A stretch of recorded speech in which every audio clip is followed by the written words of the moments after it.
मनोहर देशकर.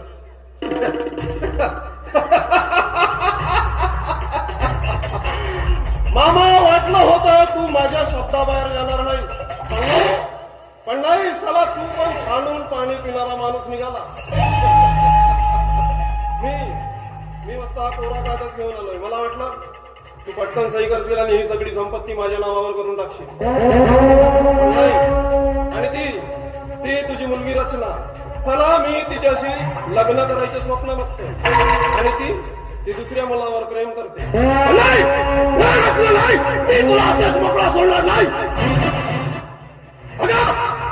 ज्या ऐश्वर्यासाठी, ज्या संपत्तीसाठी चला मी दिवस रात्र मेहनत केले, मी ती अशीच माती भाव देणार नाही.